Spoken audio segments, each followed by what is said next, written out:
YTN 라디오 이동의 뉴스 정면 승부 2부 시작합니다. 뉴스 정면 승부에서만 만나볼 수 있는 고퀄리티 정치 토크 여의도 정면 승부 시간입니다. 민주당 이재정 의원, 국민의힘 박성중 의원 나왔습니다. 어서 오십시오. 네, 안녕하세요. 네, 안녕하십니까. 반갑습니다. 예. 자, 우선 민주당 당대표로 어제 송영길 의원이 3수 끝에 선출됐습니다.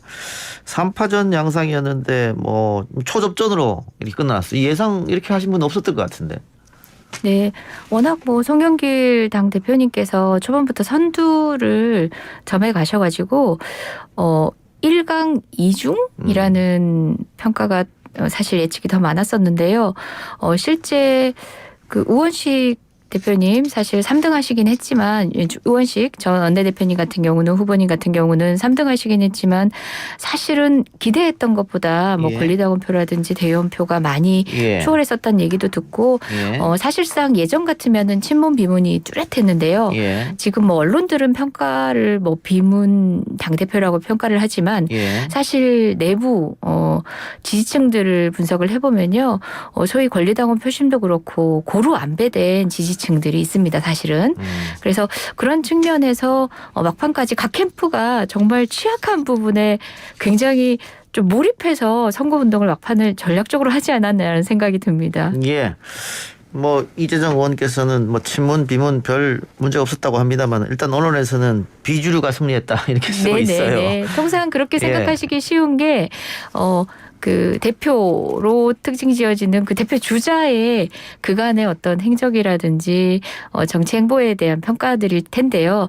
그럼에도 불구하고 이제 소위 뭐 의원들은 중립을 유지한다고 하지만 사실상 캠프의 일원으로서 이렇게 누가 주로 이제 돕는지 눈에 사실상 보이거든요. 근데 고루 안배가 돼 있는 편이었어요. 심지어 뭐 민평년으로 일컫는 우원식 후보님 같은 경우도 사실 친문이라고 분류되는 많은 의원들이 지지하고 있었고요.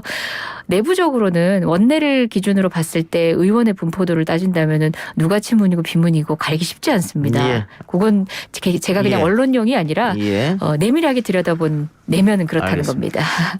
야당은 어떻게 보셨을까요? 예.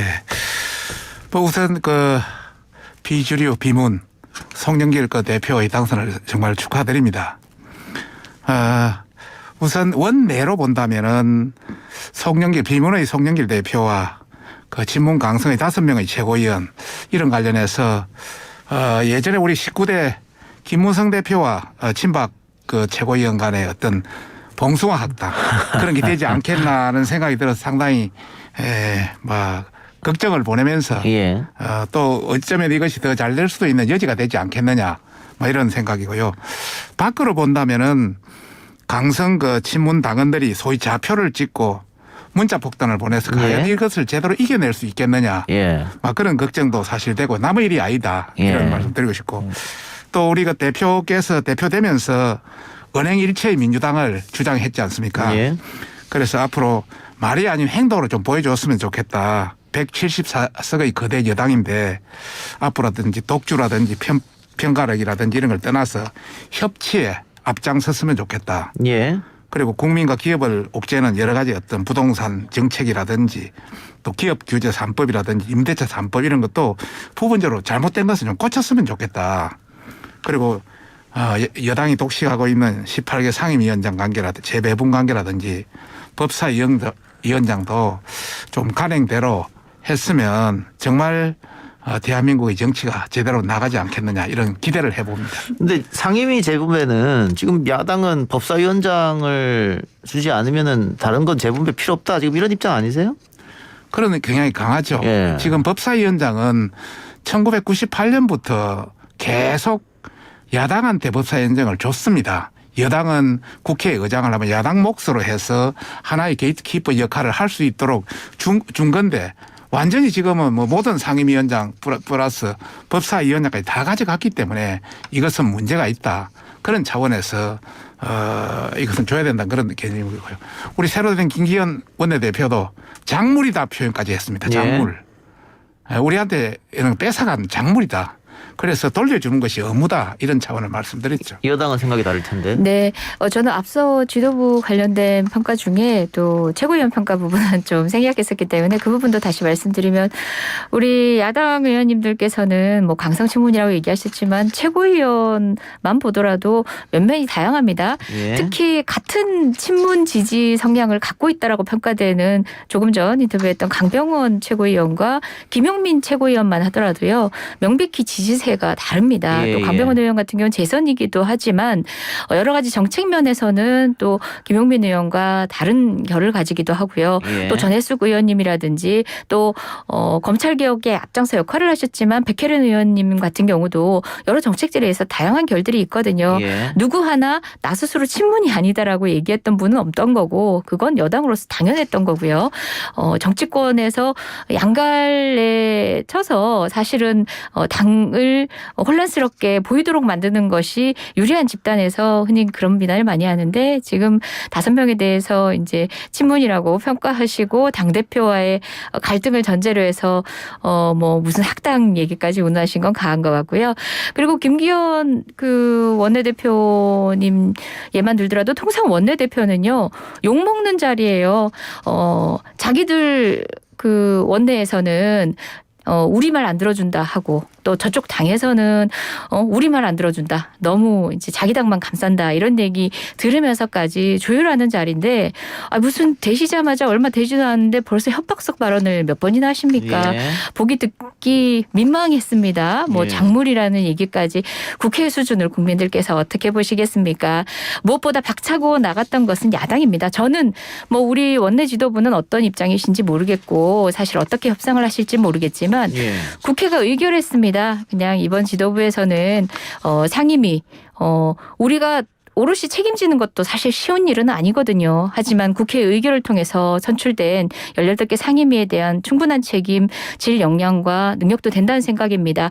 저렇게 작물을 운운하면서까지 협박성 발언을 하는 것에 끌려갈 필요는 없다는 생각이고요. 무엇보다 지난번 여러 차례 법사위 아니면 안 돼 하면서 나머지 민생들 팽개친 야당 아니겠습니까? 지금도 다르지 않은 입장인 것 같기 때문에 그런 공방에 오래 끌기보다는 지금 당면한 현안들을 책임지고 해결해서 국민께 보이는데 예. 우선했으면 하는 생각 원내 지도부께 저도 당부드립니다. 예.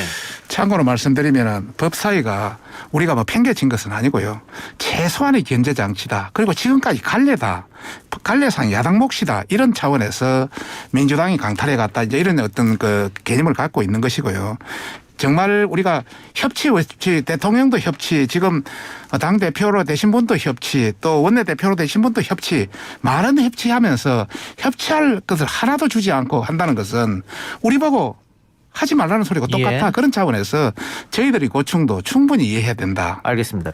그런데 뭐 법사위원장 자리는 뭐 이번 국회 들어서면서 민주당이 절대로 양보를 못한다 그랬고 아마 이번도 어려울 것 같은데 그러면 야당에서 전략적으로라도 나머지 한 7개 상임위원 가져가는 거 그것도 방법 하나 아닙니까? 법사위원장 안 되면 다 안 된다. 이것도 좀 너무 나가는 처사가 아니 그렇게 생각도 드는데. 지금까지 그 여당에서 그랬습니다. 법사위원장만 빼고 나머지 중요한 거 다 가져가라 그랬습니다. 예. 7개. 예.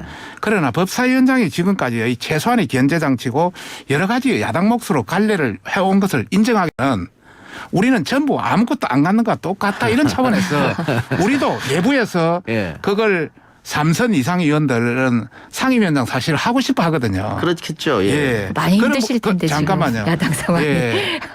그런 분들은 어느 정도 뭐 적극적인 분도 계시지만은 예. 전체적인 의견에서 이거는 말이 되질 않는다. 우리가 그 국회라는 것은 서로의 어떤 대화와 타협을 통해서 이루어져야 되는데 예. 한쪽 의견을 그대로 가져간다는 것은 예. 다른 쪽 의견을 인정하지 않겠다는 것이기 때문에 이것은 인정할 수 없다. 최소한의 견제 장치다. 최소한의 보호 장치다. 이런 저희들이 절박한 심정입니다. 아니 박성중 의원님 말씀 듣고 보면은 결국은 이제 목리를 위한 법사위 주장에 다름 아니게 보이거든요. 무엇보다 사실상 이제 검찰 개혁에 몰입하고 있다 국회가 이런 비판의 지점도 있는데 지금 야당이야말로 그야말로 다른 일선의 여러 민생 관련 상임위에 대한 욕심이 없으신가 봐요. 한편으로는 너무 아쉽고요. 무엇보다 지금 냉정하게 현실을 파악하셔야 됩니다.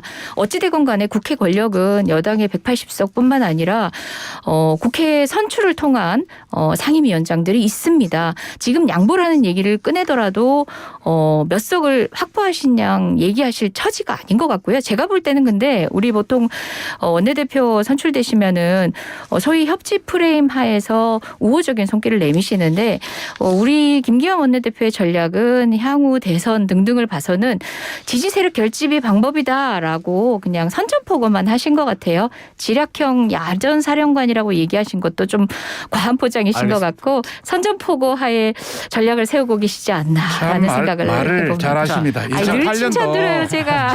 2008년도 지금하고 정반대의 의석 분포에도 저희들은 7석 알겠습니다. 배정하고 법사위원장 자, 다 배정했습니다. 이 문제는 뭐 그래서 함지적으로 했으면 우리가 좋겠습니다. 1년 동안 했으니까 일단 김기현 원내대표 이야기 나왔으니까 김기현 원내대표 선출해서 잠깐 얘기하고 다시 이 토론을 이어가도록 합시다. 자, 김기현 원내대표가 선출이 됐습니다. 마지막에 김태흠 의원과 결선을 벌여서 이겼는데 일단 김기현 원내대표의 선출은 어떻게 봐야 될까요, 의원님? 예, 저부터. 예. 예.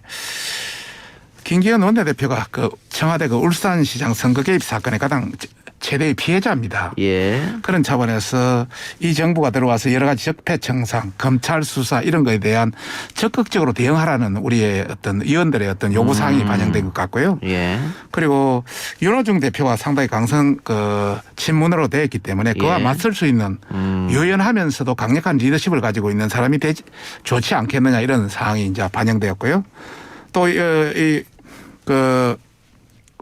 김기현 원내대표가 그 원내 수석이라든지 정책위 의장이라든지 또 울산시장이라든지 다양한 원내 경험을 보유하고 있습니다. 예. 그런 차원에서 여러 가지 전문성 또 어떤 경험 이런 것이 해서 앞으로 잘 대처할 것이다 이런 차원에서 예. 저희들 의원들이 선택한. 근데 그 민주당에서 윤호중 원내대표가 선출됐을 때 국민의힘 쪽에서 너무 강성 친문 아니냐 이렇게 해서 어떻게 협치하느냐 뭐 이런 지적이 있었는데 이번에 김기현 원내대표가 선출되고 나서 아까 우리가 얘기했던 뭐 법사위원장 작물이다 뭐 도둑질해 갔다 이런 워딩에 또 문재인 대통령이 만나자고 제안했는데 거절했단 말이죠. 네. 그러면 이것도 역시 너무 강성 모드 아니냐. 이런 지적이 있어요. 예. 일부 지적은 강성 모드 아니냐 하겠지만은 첫 판부터 물러날 수는 없는 거 아닙니까? 항상 모든 것은 전략과 전술이 같이 다음 판 맞물려서 준비되어 있으신가요? 처음에는 강성에 나가다가 또 유연하게 나갈 수 예. 있고 이거는 하나의 전략이다 이런 차원으로 이해해 주시면 되겠습니다. 예. 예, 좀 명칭 꼭 바로 잡아야겠습니다. 김기현 원내대표 동생 측근 관련 비리 사건이죠. 그 사건 아직도 국민들은 석연치 않게 생각하고 있고 검찰의 비호하에 사실 다시 들여다봐야 되는데 접근이 쉽지 않는 사건입니다. 그게 어느 순간 하명 사건이라는 이름으로 둔갑됐는데요. 울산이 본의 아니게 검경 수사권 조정의 가장 핫한 장소가 되지 않았습니까? 그 검찰의 비호를 받고 있다라는 그런 의혹에 대해서도 여전히 김기현 원내대표님은 대답할 처지에 있습니다. 그리고 고래고기 사건으로 대변되는 울산의 토 세력과 또 정관 비리의 문제 등등에 대해서도 여전히 본인이 오랫동안 지역구 하셨던 울산에서 일어난 사건들 아닙니까? 예. 현재 진행형입니다. 그 부분이 뭐 하명 사건으로 갑자기 김기현 원내대표님이 피해자로 되는 것에는 저는 동의할 수 예. 없고요. 그런 사건에 대한 국민적 의혹을 해소하는 것은 별개로 하고 또 원내대표로서 원내에 여러 가지 성과물들을 위해서 노력하셔야 되는 자리니까 그 역할들은 또 그것과 분리해서 객관적이고 냉정하게 해주셨으면 어떨까 싶습니다. 청와대 울산시장 사건에서 이야기가 나왔는데요. 여러 가지 어떤 재판 결과를 지금까지 나온 걸 보면은 울산시장 관련해서 청와대 수석부터 비서가 많은 분이 다 개입돼 있습니다. 그리고 이 관련해서 김기현 비리 아직 동생 개입이라고 단정하시면 안 되죠. 예. 예. 다시 발언기에 드릴게요. 예. 예. 확정되지 않은 사건에 대해서 잠깐만요. 의혹이라고 표현하시는 게 지금 맞을 것 같습니다. 중간까지 놓은 사항은 충분히 알 수 있는 사항이고요. 또 김기현 관련해서 비리가 지금 드러난 것도 없습니다. 뭐 충분히 유죄라든지 이런 거 날 수도 있는데 무죄로 본인은 건 나왔지 않습니까? 그런 차원에서 이것은 상당히 문제가 있다는 걸 저희들은 판단하고 있고 예. 또 본인도 그렇게 느꼈기 때문에 우리가 우리 국회의원들, 우리 당의 국회의원들은 최대 피해자다. 그런 알겠습니다. 차원에서 우리가 적극적인 지원을 했다 이런 말씀. 이재정 의원 반론 짧게 해주세요. 예. 의혹이라고 저도 거듭 얘기하지만 전들 합리적 의심에 대한 확신이 왜 없겠습니까? 김기현 의원에 대해서 뭐라고 한 게 아니고요. 의원 측근 사건이라고 했습니다. 오래된 지역에 여러 가지 부패 비리와 관련된 법조 비리의 증적도 있는 상황에서 또 정치권과 관련된 국민의 의혹 아니겠습니까? 덮여지는 과정도 석연치 않습니다.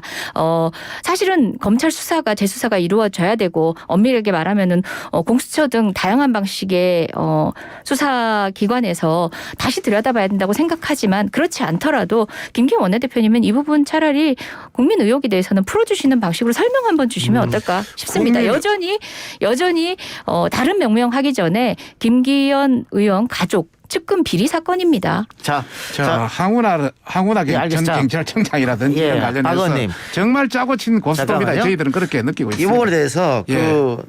박 의원님께서 울산 함양수 수사 사건의 피해자라고 하니까 반론이 와서 한 번씩 더 들었으니까 알겠습니다. 예, 여기서 마치도록 하고요. 왜냐하면 이게 또 수사하고 재판이 지금 또 함께 진행되고 있으니까 결과를 좀 네네. 보죠. 결과를 보고 아까 박성준 의원이 신임 민주당 대표 또 최고위원들에게 부동산 문제 좀 어떻게 잘 했으면 좋겠다 이렇게 말씀해 주셨으니까 일단 야당은 종부세 완화해야 된다. 지금 부동산 세제를 언제든 틀을 바꿔야 된다 이런 주장이시죠? 그렇습니다. 지금 송영길 대표가 이번에 선거 때 보면은 종부세를 어느 정도 완화해야 될 뜻을 비치다가 선거 끝나고 나니까 신중해야 된다고 나오고 있습니다. 또 무주택자 생애 첫 구매자에 대해서는 DTI LTV를 90% 완화해야 된다 이런 이야기까지 하고 있습니다. 우리 정부는 그런데 이 부동산 완화에 대해서 굉장히 반대하고 있습니다. 지금 현재 상황을 보면 종부세가 종부세법 개정이 작년에 개정이 됐는데 예. 한 달 앞으로 지금 종부세가 시행됩니다. 6월 달에. 지금 단계는 굉장히 늦었다 이런 말씀을 드리고 싶고요. 또 그 아울러서 홍남기 부총리라든지 이번에 나온 강병은 최고위원이라든지 이런 사람들은 종부세 완화에 대해서 굉장히 반대하는 입장이에요. 예. 그래서 굉장히 사실상 어렵다 이런 말씀을 드리고 하나의 선거용의 멘트 아니냐 이런 생각이 들고요. 그다음에 LTV DTI 관련해서 90% 관련해는데 우리는 차라리 100% 해주고 싶습니다. 90%도 사실 희화화된 내용입니다. 우리 예를 들어서 주택에 5억짜리 주택에 90%면 4억 5천을 융자를 해 주는 겁니다. 예. 담보대출을. 예. 그 담보대출에 능력이 있어야 되는 거 아닙니까? 예. 그래서 통상 외국 같은 경우는 가장 많은 경우가 한 70%까지 허용되고 있습니다. 그런 관점에서 공약이라 해서 무조건 던지고 무조건 비일공짜 공약이 돼서는 안 된다는 차원에서 저희들은 이번 이 부동산 관련해서는 정말 여야가 머리를 맞대고 정말 현실에 맞는 또 우리 국민들의 어떤 실정에 맞는 그런 어떤 정책을 펴나갔으면 하는 바람입니다. 예. 예, 지금 우리 당에서는요, 4월 27일 부동산 특위가 출범을 했습니다. 관련된 정책을 아울러서 입장을 발표할 예정이었는데요. 그럼에도 불구하고 관련 상임위에서 일하는 의원들이나 여러 또 당권의 대표 주자들께서 후보군에서 입장들을 밝히셨는데 다양하게 있지만 어느 분이든 간에 다를 바 없는 것은 종부세가 가지는 부유세로서의 기본적인 입법의 취지를 살리는 방향에서 단기간에 부동산 시세가 오르고 그리고 또 공시지가를 현실화하는 과정들이 맞물리면서 생긴 여러 가지 종합부동산세 대상이 확대된 측면에 있어서 일부 조정 여부 차원인 것이지 이제 말씀하신 분들도요.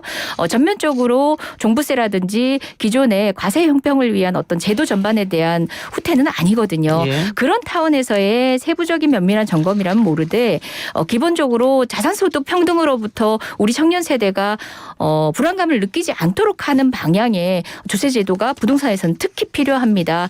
소득 불평등도 문제지만 무엇보다 우리나라에서 가장 큰 불평등은 출발점보다 다른 자산 불평등이거든요. 그런 관점에서 경제 전반을 좀 큰 틀에서 설계한다는 측면에서 우리 부동산 문제에 대한 야당의 협조가 절실합니다. 예. 지혜를 모아주십시오. 근데 뭐 여당 입장은 어쨌든 재보궐의 참패 원인 여러 가지 하나 중에 이제 부동산 정책의 실패였다. 뭐 이런 건 다 인정하는 네네. 분위기였으니까 뭐 큰 틀은 그대로 유지하더라도 세부적인 부분에서는 좀 맞습니다. 바꿔야 된다. 이거는 다들 공통된 생각 네네. 아니에요? 그런 차원의 것들입니다. 하지만 세를 부과하고 조세제도를 설계했던 그 자체, 종부세를 설계했던 그 취지 자체를 후퇴하는 방향의 언급은 아니었고 그래서는 안 된다는 생각입니다. 오히려 국민들께 신뢰할 수 있는 방식으로 조세 과세 설계의 목표 자체가 현실적으로 실현될 수 있는 방법으로 좀 현명하고 똑똑한 정책을 내놔야 된다는 측면에서의 반성과 점검이라고 보시면 되겠습니다. 참고로 민주당은 지금까지 계속 똑같은 저런 말을 해왔습니다. 당초 설계는 그대로 정확하고 또 타당한 것이다. 그래서 별로 고칠 것 없다. 세부적인 일부만 고치면 된다. 사실상 진짜 필요한 것은 세부적인 내용입니다. 예를 들어서 15년, 5, 6년 전에 이루어진 그 당시 고가주택은 굉장히 9억이면 컸습니다. 예. 지금 단계에서는 서울의 아파트의 중간 가격만 11억까지 올라갔습니다. 얼마나 고기입니다. 예. 다 넘기 때문에 이것이 고가주택이 아니다. 시세와 또 공시지가는 구별을 하셔야 될 것 같고요. 잠깐만요. 네. 잠깐만요. 그래서 전반적으로 이거는 다르다. 그 당시 공시지가로 지금 공시지가에 엄청나게 차이가 있습니다. 그럼 뭐 똑같은 개념이고요. 그런 관점에서 우리는 어떤 그 당시 고가주택도 지금의 고가주택 거의 같은 개념으로 맥락으로 예. 좀 적절하게 했으면 좋겠다. 지금 전국에 종부세 관련해서는 100만 명까지도 지금 늘어났습니다. 예. 그래서 이것은 일반적인 기존에 재산세가 없으면 모르되 재산세도 올리면서 또 종합부동산 올리기 때문에 같은 종목에 두 개씩 일이 하는 건 세계 어디도 없다. 이런 차원에서 좀 어느 정도의 형평성과 세계 각국에 예를 맞춰서 합리적으로 하자. 예. 우리도 종부세는 필요하다고 봅니다. 다만 예. 어느 수준을 합리적으로 하자 이런 뜻이죠. 알겠습니다. 뭐 이 부분도 뭐 국회에서 계속해서 논의가 이루어질 테니까 좀 보고요. 또 시간이 지금 없어서 마지막에 박성준 의원한테만 기회 드리고 마치겠습니다. 네. 왜냐하면 이제 청문회 문제니까 네. 뭐 여당은 또 보호해야 되는 입장이고 야당은 또 공격해야 될 입장인데 그 다른 후보들 뭐 지금 언론에서 벌써 검증에 들어갔고 합니다만 김기현 원내대표가 이 김부겸 총리 후보자 지명 철회를 촉구했습니다.